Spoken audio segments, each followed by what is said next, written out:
Hello అండి, welcome to my channel. అందరూ ఎలా ఉన్నారు? మేము ఉత్తర భారతదేశ పుణ్యక్షేత్రాల్లో భాగంగా కాశీ యాత్ర కూడా చేశాము. అయితే కాశీకి చేరుకోవడానికి సికింద్రాబాద్ రైల్వే స్టేషన్ నుంచి వారణాసి జంక్షన్ వరకు ధన్పూర్ సూపర్ ఫాస్ట్ ఎక్స్ప్రెస్ ఉదయం 9:25 ఉంటుంది. ఈ ట్రైన్ రోజు ఉంటుందండి. ఆధ్యాత్మికతను ఇష్టపడే వాళ్ళు కాశీ యాత్ర జీవితంలో ఒక్కసారైనా చేయాలని అనుకుంటారు. ముందుగా కాశీకి చేరుకోగానే కాలభైరవుడిని దర్శనం చేసుకోవాలని అంటారు.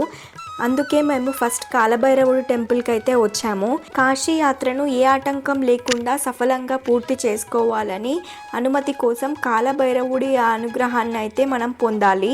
అయితే ఈ కాలభైరవుడికి మనం కాశీకి వచ్చినట్టు సాక్ష్యం చెప్పడానికి ముందుగా కాలభైరవుడి ఆలయానికి వెళ్ళి కాలభైరవుడి దర్శనం చేసుకుంటాం.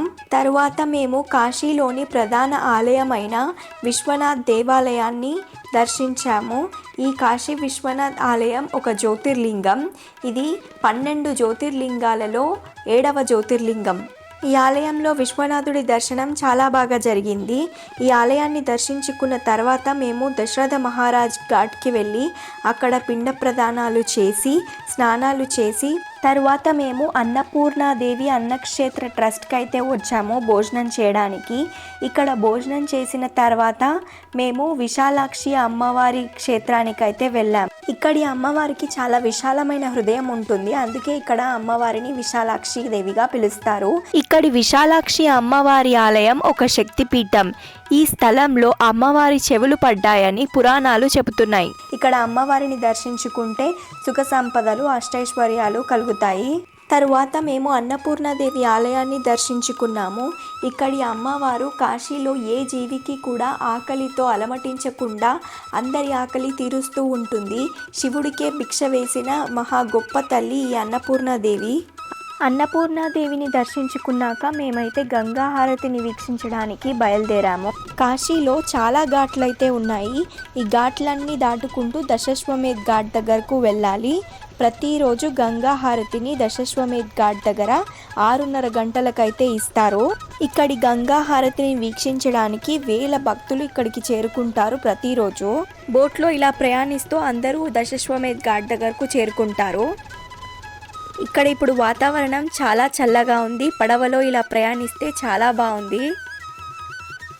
వర్షం కూడా పడేలాగా ఉంది. మొత్తానికి మేము దశాశ్వమేధ్ ఘాట్ దగ్గరికి చేరుకునేసరికి ఫుల్గా వర్షం పడింది. అందరం తడిచిపోయాము. ఈ గంగా హారతిని ప్రదర్శించే పండితులు గంగోత్రి సేవా సమితి పూజారుల ట్రస్ట్కి నేతృత్వం వహిస్తారు. బాగా వర్షం పడిన కారణంగా మెల్లమెల్లగా ఒక్కొక్క బోట్ అయితే ఈ ప్రదేశానికి చేరుకుంటుంది. హారతి వేళకు ఎంతో సుందరంగా కనిపిస్తుంది ఈ కాశీ.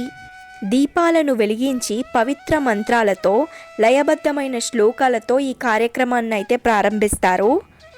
మంత్రాలను పూర్తి చేసిన తర్వాత ఇత్తడి దీపాలతో ఇక్కడ గంగాదేవికి హారతి ఇస్తుంటారు.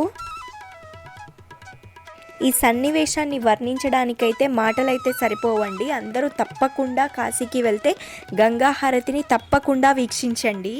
ఈ గంగా హారతిని వీక్షించడానికి మీరు ముందే ఇక్కడికి రావాల్సి వస్తుంది. తొందరగా వస్తే ఈ ముందుకి ఉన్న బోట్లో మీరు ఉండి గంగా హారతిని అయితే మంచిగా వీక్షించవచ్చు. సౌలభ్యం కోసం మంచి స్థలాన్ని పొందడానికి 1 గంట ముందే ఇక్కడికి చేరుకోండి. ఈ గంగా హారతిని వారణాసితో పాటు హరిద్వార్, చిత్రకూట్ మరియు రిషికేశ్లో కూడా గంగా హారతిని నిర్వహిస్తుంటారు. గంగా హారతి నిర్వహించడం కాశీలో ఎప్పుడు మొదలైంది అనే విషయానికి వస్తే గంగా నది హారతిని వారణాసిలో 1991 నుంచి నిర్వహిస్తున్నారు. కాశీలో కార్తీక పూర్ణిమ ముగింపు సందర్భంగా జరిగే మహాహారతి ప్రత్యేకం. దీనికోసం ఇక్కడికి వేలాది మంది భక్తులు క్యూ కడతారు. మిగిలిన 4 ప్రదేశాల కంటే వారణాసిలోనే ప్రత్యేకంగా హారతి ఇస్తారు. ఈ హారతి ఒక్కో చోట ఒక్కో రకంగా జరుగుతుంది. ప్రకాశవంతమైన వెలుగులతో గంగా నది అద్భుతమైన దృశ్యాలను ఆవిష్కరించే ఈ గంగా హారతి మనలో మన చుట్టూ ఉన్న గొప్ప దైవత్వాన్ని అనుభవించేలా చేస్తుంది. 45 నిమిషాల పాటైతే ఈ గంగా హారతిని ఇస్తుంటారు. మన జీవితంలో మర్చిపోలేని అనుభూతిని ఈ గంగా హారతి మనకిస్తుంది. మనసుకు ఎంతో ఆహ్లాదాన్ని కలిగిస్తుంది. గంగా హారతి పూర్తవగానే మేము బయటికి వచ్చేసాము. బయటికి వచ్చి డిన్నర్ ఎక్కడ చేయాలా, ఏం తినాలా అని ఆలోచిస్తూ ఉన్నాము. నాకైతే ఇక్కడ దోశ తినాలనిపించింది. దోశ ఆర్డర్ చేశాను. నా దోశ వచ్చేసింది. ఇక్కడి దోశ అయితే చాలా బాగుంది. డిన్నర్ చేసిన వెంటనే మా హోటల్కి అయితే బయలుదేరాము. అలా డే 1 అయితే ఎండ్ అయింది. ఇవాళ డే 2. ముందు రోజు అలసిపోయాం కాబట్టి కాస్త లేటుగా లేచి గంగా నదిలో మళ్ళీ బోట్లో ప్రయాణం చేశాము. కాశీలోని ఈ గంగమ్మ తీర్థంలో 84 ఘాట్లు ఉంటాయంట. వీటిలో దేవతలు, ఋషులు, రాజులు వీళ్ళెందరో తపశ్శక్తితో నిర్మించిన ఘాట్లంట ఇవి. వీటిలో దశాశ్వమేధ్ ఘాట్ దగ్గర నిన్న గంగా హారతి ఇచ్చారు. ఇంకా ప్రయాగ్ ఘాట్, సోమేశ్వర్ ఘాట్, మీర్ ఘాట్, నేపాలీ ఘాట్, మణికర్ణికా ఘాట్, విశ్వేశ్వర్ ఘాట్, పంచగంగా ఘాట్, తులసి ఘాట్, హనుమాన్ ఘాట్, హరిశ్చంద్ర ఘాట్, మానస సరోవర్ ఘాట్ అంటూ ఇలా 84 ఘాట్లున్నాయి. ఈ 84 ఘాట్లలో అత్యంత ముఖ్యమైనది మణికర్ణికా ఘాట్ మరియు హరిశ్చంద్ర ఘాట్. మణికర్ణిక మరియు హరిశ్చంద్ర ఘాట్లు దహన సంస్కారాలకు అంకితం చేయబడ్డాయి. ఏటా భారతదేశంలో మరణించే వారిలో 25,000 నుండి 30,000 వరకు మృతదేహాలను వివిధ వారణాసి ఘాట్లపై దహనం చేస్తారు. రోజుకు సగటున 300 నుంచి 400 వరకు శవాలను ఇక్కడ దహనం చేస్తారంట. ముఖ్యంగా ఈ మణికర్ణిక ఘాట్ను సందర్శిస్తే మన మరణం మనకి గుర్తు చేస్తుంది. ఈ మణికర్ణిక మరియు హరిశ్చంద్ర ఘాట్లు జీవితం ఎంత విలువైనదో జీవిత పరమార్థాన్ని గోచరిస్తున్నాయి. గంగా నదిలో ఈ ఘాట్లన్నిటినీ చూసిన తర్వాత మేము మళ్ళీ హోటల్కి చేరుకున్నాం.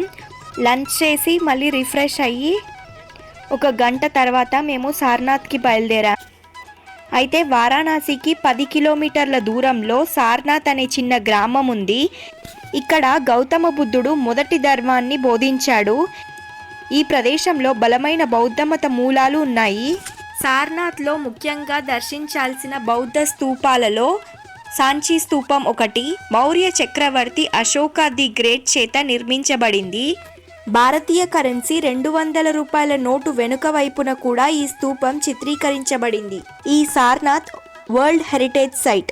సాంచి స్తూపాన్ని చూసిన తర్వాత అక్కడి నుంచి సారనాథ్ ఆర్కియలాజికల్ మ్యూజియంకి అయితే వెళ్ళాము. సారనాథ్ మ్యూజియంలో 4 సింహాల స్తంభం చాలా ముఖ్యమైనది. ఈ స్తంభం పై భాగాన అశోకుని సింహ రాజధాని గలదు.